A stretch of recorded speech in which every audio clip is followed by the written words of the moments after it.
أعوذ بالله من الشيطان الرجيم. بسم الله الرحمن الرحيم. Every spiritual journey, it's not a straight line, is it? It happens in stages. As we leave one spiritual state behind, we're called to step into the next one. So today, let's explore this really profound transition, this journey from Surah Najm, the star of brilliant illumination, to Surah Qamar, the moon of reckoning. It's a move from seeing the light to then having to deal with the shadows that light inevitably reveals. Surah Najm leaves us with this powerful, piercing command. This is a moment of just profound spiritual vision, an invitation into the ultimate nearness with the divine. It's like you've reached the very peak of the mountain, the height of a spiritual ascent. And this is the crucial question that really builds the bridge over to Surah Qamar.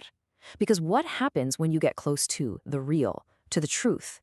Well, the veils that once shielded us from our own stuff, our own shadows, they begin to tear. And that tearing is precisely where this next spiritual chapter begins. So this is a really critical point. Surah Qamar isn't some departure from Najm, not at all. It's its necessary consequence. If Najm is the vision, Qamar is the test of that vision. It's asking the question, okay, can you actually live the truth that you've just been shown? Because every single spiritual unveiling has to be followed by a period of purification. To really get the message of this surah, we have to kind of feel the moment it was revealed. This chapter came down during a really dark and pressurized time in Makkah. Hostility was rising, ridicule was constant, and the early believers were facing this immense emotional and spiritual fatigue. In that context, the surah acts as both a stern warning to its opponents and at the same time a powerful medicine for the believers. Right at the heart of this chapter is the miracle of the splitting of the moon. Now, outwardly, some people saw it and believed, while others just dismissed it as magic. But inwardly, this illustrates a profound spiritual truth. Every true awakening begins with the splitting of a personal illusion, that first decisive crack in the hard shell of the ego. From that point, the surah shifts gears, and it takes us through the stories of past nations. Now, these are not just ancient tragedies to read about. They are reflections. They're mirrors for the patterns of behavior that exist deep within each and every one of us. The outer historical collapses are meant to show us our own potential for an inner collapse. First, we see the archetype of the people of Nuh. Think of this as the part of ourselves that resists guidance, that inner voice that just stays submerged in its own rationalizations and excuses, refusing to get on board the ark of salvation. Then, we encounter the archetype of Ad. This is the ego when it gets intoxicated with its own power and strength.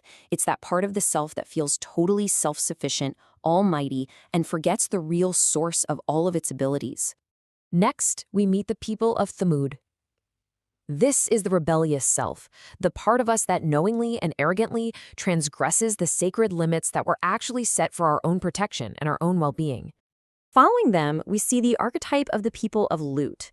This represents the state of our desires when they become disconnected from any kind of higher purpose, when they're just unmoored, floating free from any sense of spiritual harmony or order. And finally, we face the ultimate inner tyrant, Firʿawn. This is the part of the ego that denies the real entirely. It's that part that seeks to control everything and everyone, setting up its own sovereignty in defiance of the divine. So as you can probably see, the surah structures itself as this really clear journey through these very mirrors. It starts with that initial tearing of illusion, moves systematically through each of these inner archetypes we just talked about, and it leads every soul to a final, inevitable destination. This entire journey culminates in what's called a final sorting. And it is so crucial to understand this. This isn't about some external punishment from on high. It's about the natural outcome of the inner path we choose to walk. Are we going to cultivate a gardened heart, a state of peace that's earned through purification?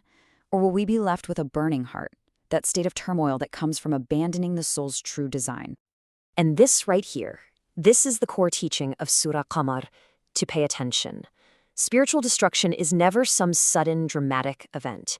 It begins subtly, as a quiet habit, a recurring whisper, a seemingly harmless pattern, until one day the heart just capsizes. The surah is a call to become aware of these patterns before it's too late. But, and this is what's really beautiful here, there's so much inherent hope woven throughout. This surah isn't just a collection of warnings, it's a guide. It teaches that the very process of facing our inner collapse, of looking honestly into these reflections in the mirror is itself the path to purification. It's the door back to grace. So, as we conclude, the Surah leaves us with a deeply personal and maybe even a little unsettling question. It's an invitation to take this chapter not as an ancient history lesson, but as a living mirror for our own spiritual journey. To look inside and honestly ask ourselves, which of these nations lives in you?